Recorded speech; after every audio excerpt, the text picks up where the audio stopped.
So this one made me genuinely angry. I wasn't going to do a men's rights video just yet, but I saw this and I really just kind of have to. It's on Reddit, and this is something that Reddit loves to do, is to trivialize and mock and victim blame and ignore male victims of domestic violence, and basically deny that male victims even really exist in the first place, or that domestic violence against men is even a big deal. It's on the thread for the tragic shooting that just happened in Texas. Rest in peace to those people. Yet another mass shooting. It's just waiting for the next one up, really. And the top comment here, as you can see, is about domestic violence and blaming men for mass shooting. Now, it's not that it's untrue that men are mostly responsible for mass shooting. I'm just pointing out that that is the genesis of this whole thread. So talking about men and talking about domestic violence.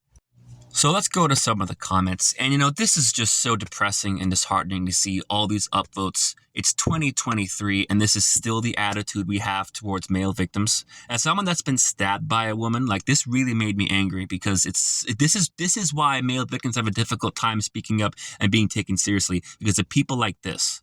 So let's go to the top comment.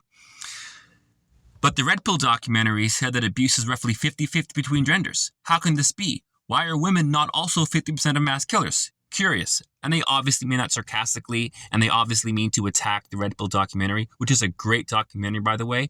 But the premise itself is flawed, because the person that they're responding to is saying that the number one indicative factor of mass shootings is domestic violence. Well, who says?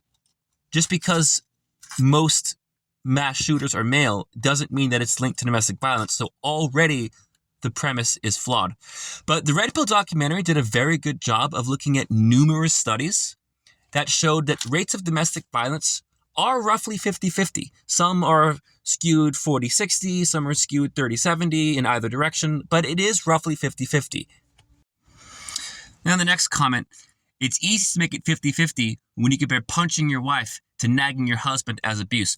No, the studies that the Red Pill looked at were studying physical abuse, physical violence. And it's comments like this that make people not take domestic violence seriously. They think that domestic violence against men, it's just nagging. It's not physical. No, there are many, many stories of men who are physically abused, if not murdered by their partners. Stabbed, had boiling water poured over them, punched, kicked. You see stories about male victims in the media all the time. So it's so insulting and such bullshit to say something like that. Now, the next comment is even worse and is actually quite dangerous. And this is a very common lie that you'll hear.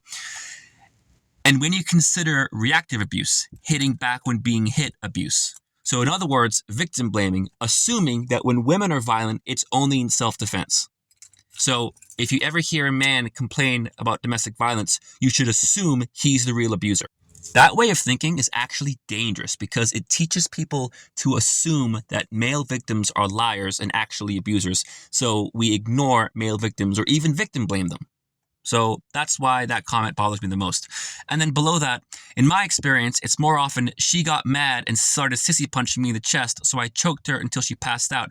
We've both done things. Neither of us is perfect. Oh, your experience. Oh, that's great. So your experience speaks for every single male victim that's ever lived.